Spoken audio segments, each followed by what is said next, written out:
સુરતના પર્વત પાટિયા વિસ્તારમાં આવેલી રાજ ટેક્સટાઇલ માર્કેટમાં આજ વહેલી સવારે 7 વાગે લાગેલી આગ કાબૂમાં આવ્યા બાદ ફરી એકવાર ભભૂકી ઉઠતા વેપારીઓમાં દોડધામ મચી જવા પામી હતી।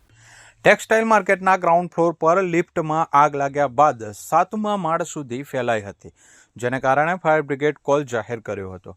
11 વાગ્યાના અરસામાં આગ પર કાબૂ મેળવી કુલિંગની કામગીરી ચાલી રહી હતી, ત્યારે જ બે દુકાનમાં ફરી આગ ચાલુ થતાં ફાયરે આગ પર કાબૂ મેળવવાના પ્રયાસો હાથ ધર્યા છે।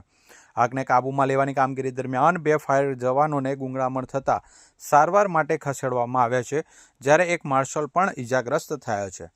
આગમાં વેપારીઓના લાખો રૂપિયાના માલનું નુકસાન થયાની આશંકા વ્યક્ત કરવામાં આવી રહી છે। જોકે નુકસાનીનો ચોક્કસ આંક તો આગ પર સંપૂર્ણ કાબૂ મેળવ્યા બાદ જ સામે આવી શકશે। 7:15 કોલ મળેલો અંજાન વ્યક્તિ દ્વારા કે ધુમાડા નીકળે છે રાજ ટેક્સટાઇલમાં। કોલ મળતાની સાથે જ 5 ફાયર સ્ટેશનની ગાડી ઘટના સ્થળે પહોંચી ગયેલી। ઘટના સ્થળ પર આવતા જાણવા મળેલું કે વધારે પ્રમાણમાં મેન પાવરની અને અધિકારીની જરૂર હોય તો તાત્કાલિક ઘટના સ્થળે પહોંચી ગયેલા અને અત્યારે હાલમાં કામગીરી ચાલુ છે।